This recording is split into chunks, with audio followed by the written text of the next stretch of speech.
Chapter 7. The Maharaja's Chamber. Permission was not requested, it was given.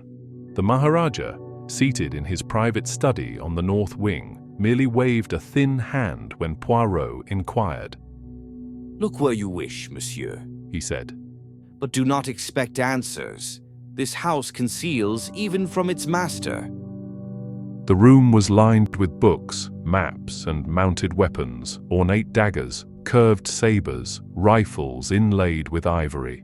It bore the marks of old prestige, not the play-acting kind found in stately homes, but the heavy residue of true rule.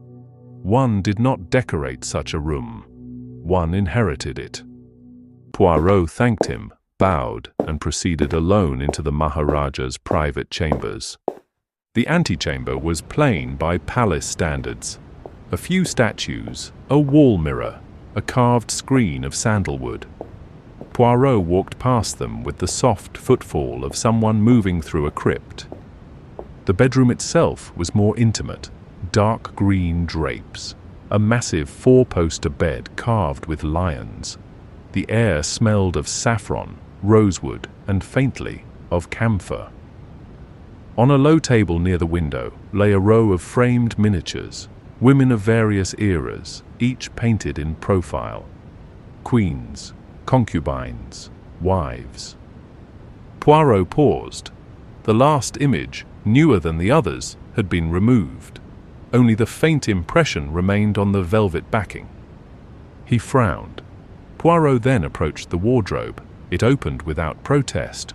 Rows of garments, robes for ceremony, hunting jackets, walking clothes, but it was the drawer beneath them that caught his eye. Locked, brass-handled, its surface recently disturbed. He examined it. The lock was not sophisticated. From his pocket, he drew a slender tool and turned it with a faint click. Inside were letters, neatly stacked, tied with red ribbon. Poirot removed one bundle carefully and began to read. They were written in Hindi, but the names were clear. Maharani Lakshmi, the late wife. He glanced at the signature, her handwriting, precise, elegant, with a slight slant. The content, once translated in his mind, was sobering. "I fear it. It comes at night, not in shadow, but in stillness.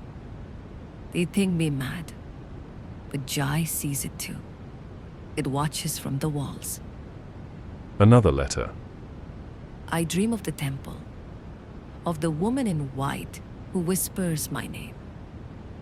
She has no eyes, but she sees. She sees too much." And another, dated only days before her death. I found it again. In the library, the same page, always torn. Why is my name never written? Poirot folded the letter carefully and slipped it into his pocket.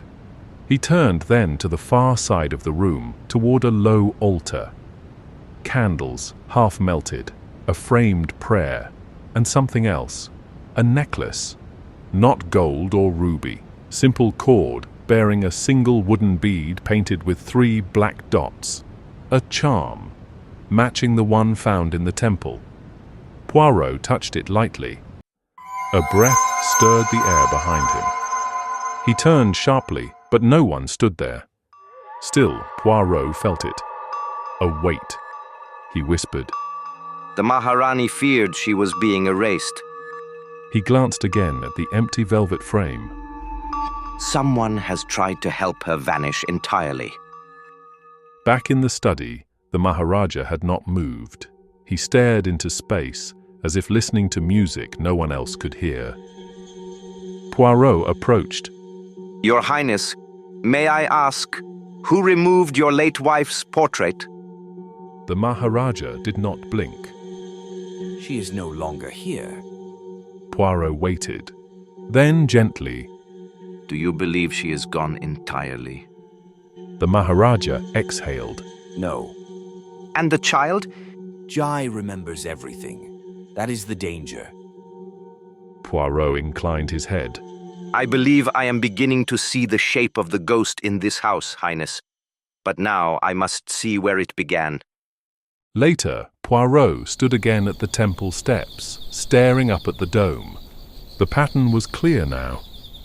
A history interrupted, a name unwritten, a death foretold in private letters, a child silenced by grief or by what he saw. He whispered, This is not a house of mirrors, but a stage, and someone has written the final act long before the first scene.